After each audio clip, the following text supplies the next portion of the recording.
Welcome to the 10 Count Boxing Podcast. My name is Cyril Lehung. Let's talk boxing.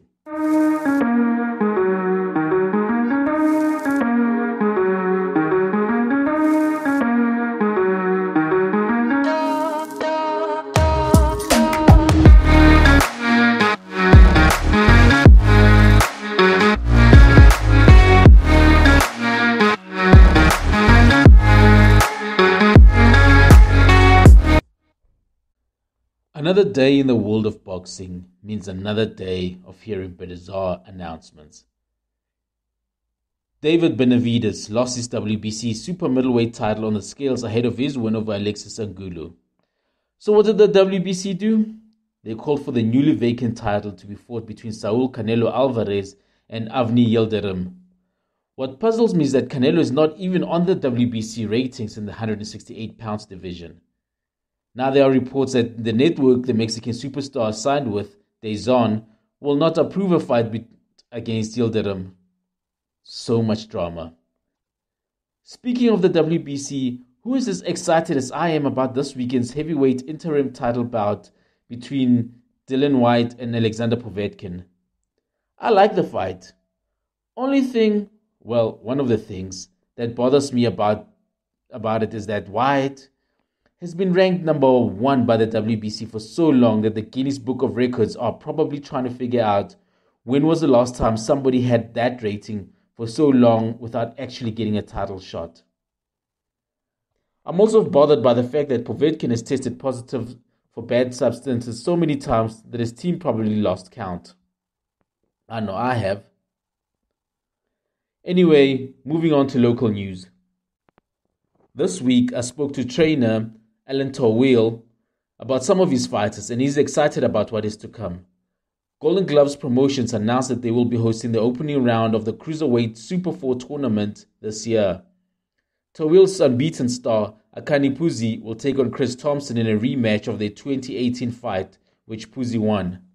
The Super 4, the proposed date is 10th of October, and we believe, and I think most people believe, that Akani will be the favorite, as you have mentioned. But that doesn't stop us from working twice as hard as we did since our last fight. Because in actual fact, Phuzi-Thompson's an obstacle in our way now. Akani wants to eventually fight Kevin Lerena for the IBO Cruiserweight title.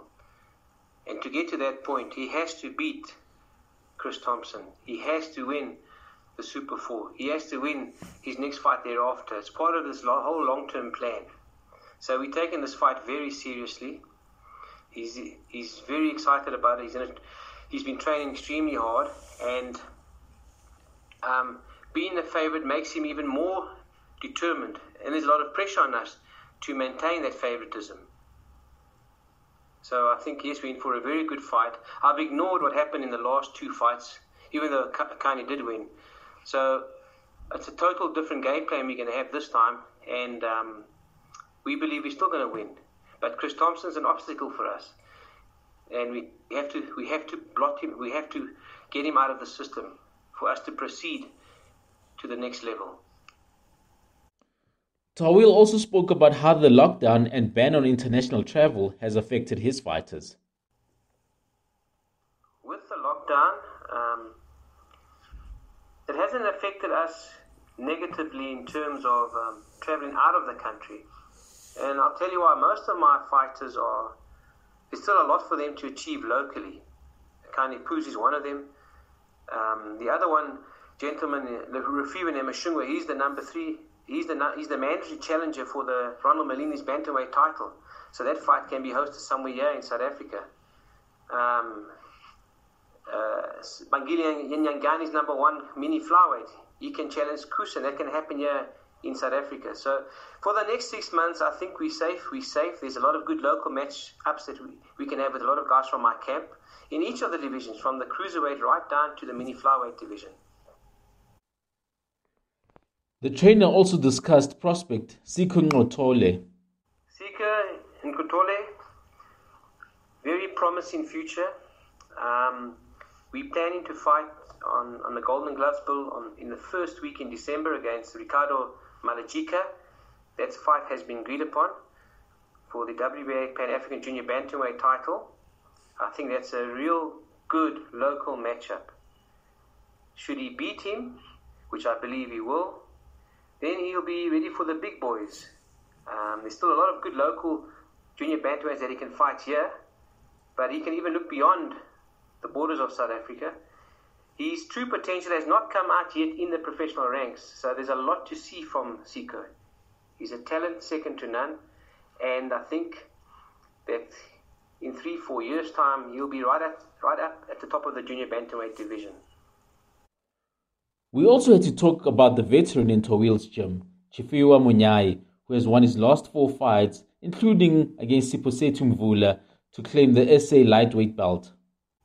Chifiwa Spider Munyai, he's a young 35-year-old, and I say young because he put up a tremendous performance when he won the SA title against Mvula.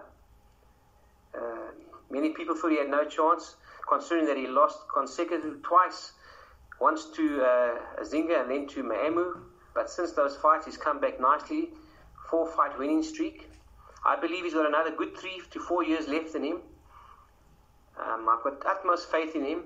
Tremendous boxer, tremendous hard worker, totally committed, and he's desperate to make it back to the top again. And I would like to see him matched up either against Ayanda Nkosi or even Nomeva. I think there's been talk about the Nomeva fight and Munyai quite some time, but if the promoters come up with a fair package for him, we'll take that fight. So he's still got a good career ahead of him. He's a young 35-year-old, and I think since that win, it's really boosted his morale, and it's put him right back on top as a threat in the lightweight division. That is all we have for this episode of the 10 Count Boxing Podcast. Remember to leave your comments in the section and let us know who you would like to hear from and what you think of the show. You can also hit me up on Twitter at Cyril Tsepo, Facebook Cyril Tsepo Lehong, or the Toe to Toe page.